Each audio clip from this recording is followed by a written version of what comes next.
السلام علیکم، خوش آمدید۔ آج جملے کے اجزاء مسند، مسند الیہ، اسناد، جملہ اسمیہ، جملہ فعلیہ زیر بحث ہوں گی۔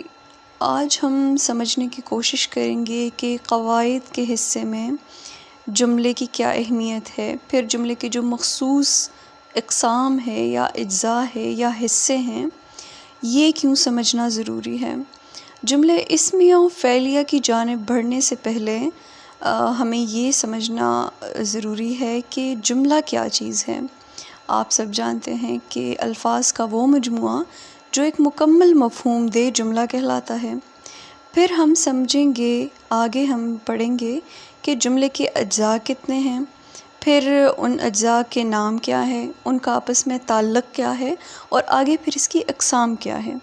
تو سب سے پہلے جملے کے ہمارے پاس دو بڑے حصے ہیں، دو بڑے اجزاء ہیں جن میں ایک تعلق پایا جاتا ہے، یعنی جملے کو تقسیم کیا جاتا ہے، پھر ان دونوں حصوں کا آپس میں تعلق بھی بیان ہوتا ہے۔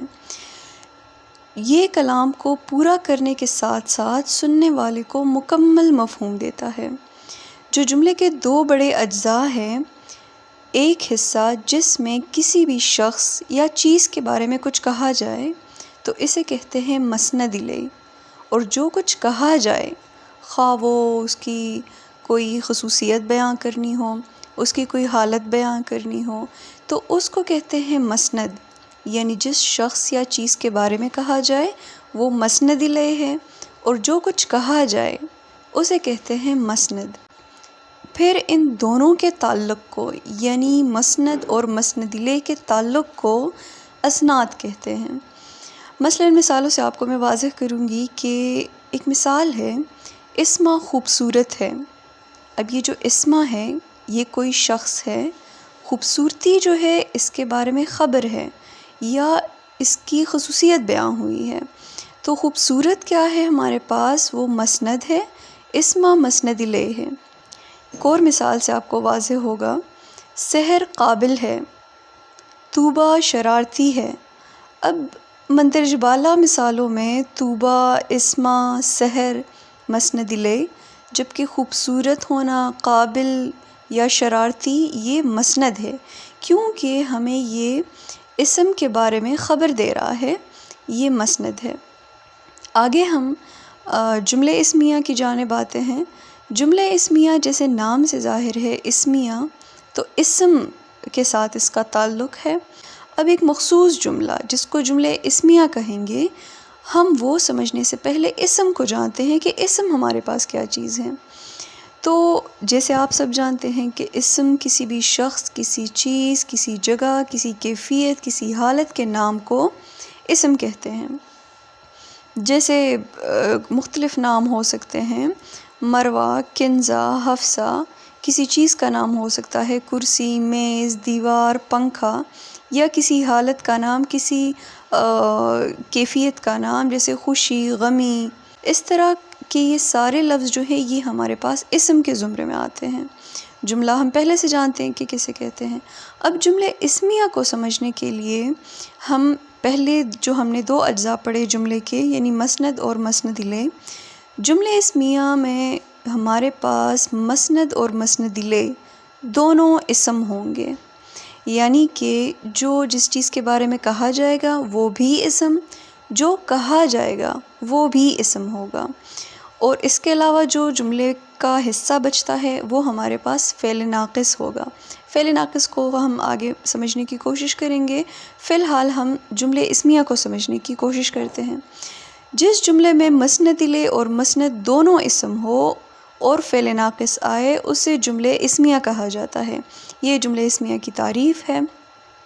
جملے اسمیہ کا جو فاعل ہوتا ہے، یعنی جس چیز کے بارے میں جو کچھ کہا ہوتا ہے، اس کو مبتدا کہتے ہیں، اور جو جملے اسمیہ کی صفت ہوتی ہے اس کو خبر کہتے ہیں، یعنی جس کے بارے میں کچھ کہا جائے وہ مبتدا، اور جو کچھ کہا جائے اسے خبر کہیں گے۔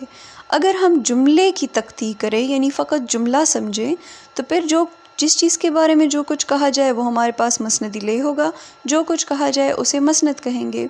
جملہ اسمیہ میں مسند لے کی جگہ ہم لفظ استعمال کریں گے مبتدا، کیونکہ یہ اب جملہ اسمیہ کی تختی ہے، اور مسند کے لیے ہم لفظ استعمال کریں گے خبر، یعنی آسان لفظوں میں مبتدا، خبر اور فعل ناقص مل کر جملہ اسمیہ بناتے ہیں۔ اب مثالوں سے آپ کو واضح ہوگا، جیسے میں کہتی ہوں کہ موسم ٹھنڈا ہے، اب یہ موسم جو ہے یہ اسم ہے، ٹھنڈا بھی اسم ہے، اور ہم پڑھ چکے ہیں کہ جملہ اسمیہ میں مسند اور مسند الیہ کا دونوں کا اسم ہونا لازمی ہے۔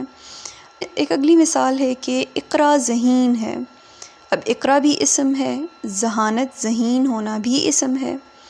اب جیسے اگلی مثال ہے گلالئی کے جوتے پیارے تھے، گلالئی بھی اسم ہے، گلالئی کے جوتے یہ اسم ہے، پیارے تھے، پیارے بھی اسم ہے۔ تو ان جملوں میں موسم، اقرا، گلالئی کے جوتے یہ مبتدا ہے کیونکہ ان کے بارے میں کہا جا رہا ہے، جبکہ ٹھنڈا ہونا، ذہین اور پیارے یہ خبر ہے کیونکہ ہمیں ان چیزوں کے بارے میں خبر دے رہے ہیں۔ آپ ابھی کمنٹ میں ایک ایک اسمیہ جملہ بھی شیئر کر سکتی ہیں۔ اب ہم جو جملہ اسمیہ کا تیسرا حصہ ہے یعنی فعل ناقص، اس کی جانب آتے ہیں۔ ناقص لفظ ہم تب استعمال کرتے ہیں جب کوئی چیز ہمارے پاس مکمل نہ ہو، یعنی جیسے ہم مرکب ناقص استعمال کرتے ہیں لفظ، یعنی وہ مرکب جو مکمل مفہوم نہ دے۔ اسی طرح میں کہتی ہوں کہ تدریس ناقص، یعنی ایسا درس، ایسی تدریس جو مکمل نہ ہو، ناقص ہو، اس میں کوئی کمی ہو۔ اسی طرح فعل ناقص یعنی وہ فعل جو مکمل فعل نہ ہو۔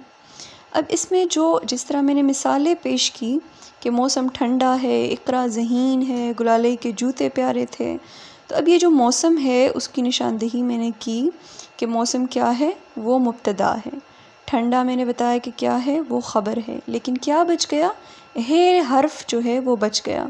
اسی طرح اگلی مثال میں بھی ہے لفظ، پھر اس سے اگلی مثال میں تھے لفظ تھا، تو جو آخر میں آنے والے جس پہ ہم ایک جملہ مکمل کرتے ہیں، اس طرح کے حروف جو بچ جاتے ہیں وہ ہمارے پاس فعل ناقص کہلاتے ہیں۔ تو جملہ اسمیہ مبتدا، خبر اور فعل ناقص سے مل کر بنتا ہے۔ اب آتے ہیں جملے فعلیہ کی جانب۔ جیسے ہم اسمیہ کو پڑھنے سے پہلے اسم سمجھنے کی کوشش کر رہے تھے، اسی طرح ہم جملے فعلیہ کو پڑھنے سے پہلے جانیں گے کہ فعل کیا ہوتا ہے۔ تو فعل، یہ فعلیہ لفظ جو ہے یہ فعل سے ماخوذ ہے۔ فعل ہمارے پاس کام ہے، کوئی بھی کام، رونا، دھونا، اٹھنا، جانا، پھرنا، کھیلنا، مختلف کام ہو سکتے ہیں، ہمارے پاس فعل کہلاتے ہیں۔ ان کاموں کو کرنے والا جو ہے وہ فاعل کہلاتا ہے۔ کوئی بھی کام جو شخص کر رہا ہے وہ فاعل ہے، یعنی کام کرنے والا، اور جس چیز پہ کام کیا جائے اسے مفعول کہیں گے۔ اب جیسے میں کہتی ہوں لکھنا، پڑھنا، جانا، کھونا، لوٹنا، یہ ساری چیزیں ہمارے پاس فعل ہے۔ اگر میں لکھوں کہ زینب نے لکھا، تو جو لکھائی کا کام ہے وہ کس نے کیا؟ زینب نے، تو زینب ہمارے پاس فاعل ہے۔ فضا روئی، رونا کام ہے، رونا کس نے کیا؟ فضا نے، تو فضا فاعل ہے۔ سمرا ہنسی، سمرا ہمارے پاس فاعل ہے۔ اب ایسا جملہ جس میں فعل، فاعل اور مفعول تینوں آ جائیں، جیسے مثال ہے کہ زینب نے فون اٹھایا، اب زینب فاعل ہے، اٹھانا، فون اٹھانا کیا ہے؟ اٹھانا ہے فعل، اور فون کیا ہے؟ جو چیز اٹھایا گیا ہے وہ فون ہے، تو فون ہمارے پاس مفعول ہے کیونکہ فون پہ کام کیا جا چکا ہے۔ جیسے اگلی مثال ہے کہ جیا نے نماز پڑھی، تو جیا ہمارے پاس فاعل ہے، کام کرنے والی ہے، نماز ہمارے پاس مفعول ہے، یعنی نماز پڑھی جا چکی ہے، اور پڑھنا ہمارے پاس فعل ہے۔ اسی طرح وردہ نے ٹیسٹ دیا، تو ٹیسٹ جو ہے اس پہ کام ہوا ہے تو یہ مفعول ہے۔ دینا کیا ہے؟ فاعل ہے، معذرت، دینا فعل ہے، اور وردہ جو ہے کام کرنے والی ہے، یعنی ٹیسٹ دینا کس کا کام ہے؟ وردہ کا، تو وردہ ہمارے پاس فاعل ہے۔ اب بھی ہم سمجھنے کی کوشش کریں گے کہ جملے فعلیہ ایسا بھی ممکن ہے کہ فقط فعل اور فاعل سے مل کر بنے، ہم اسے بھی جملے فعلیہ ہی کہیں گے، اور ایک مکمل جملے فعلیہ فعل، فاعل اور مفعول تینوں سے مل کر بنتا ہے۔ جیسے وریشہ ہنسی، حفصہ نے لکھا، عظمیٰ نے توڑا، تو اب یہ جو توڑا، لکھا، ہنسی، یہ ہمارے پاس فعل ہے، جبکہ اس کو کرنے والے ہمارے پاس فاعل ہے، اور یوں یہ فاعل اور فعل مل کر جملے فعلیہ بنا رہے ہیں۔ لیکن ایسا بھی ممکن ہے کہ فعل فاعل کے ساتھ مفعول بھی آ جائے، جیسے ماریا گھر چلی گئی، تو ماریا فاعل، چلے جانا فعل، اور کہاں جا رہی ہے؟ گھر، تو یہ مفعول ہے۔ اسی طرح سندس نے گلاس توڑا، تو سندس ہمارے پاس فاعل، توڑنا ہمارے پاس فعل، اور گلاس جو چیز توڑی گئی ہے وہ ہے گلاس، تو وہ مفعول ہے۔ اسی طرح لبابہ اسکول آ گئی، اب لبابہ جو ہے وہ فاعل ہے، آنا کیا ہے؟ فعل ہے، اور اسکول جہاں وہ آئی ہے تو وہ کیا ہے؟ مفعول ہے۔ اب مندرجہ بالا مثالوں میں ماریا، سندس، لبابہ فاعل، چلے جانا، توڑنا اور آنا فعل ہیں، جبکہ مفعول کیا ہے؟ وہ ہے گھر، گلاس اور اسکول۔ تو امید ہے آپ کو سمجھ آ گئی ہوں گی۔ کسی بھی آپ اگر شش و پنج کا شکار ہیں تو آپ سوال کر سکتے ہیں۔ شکریہ۔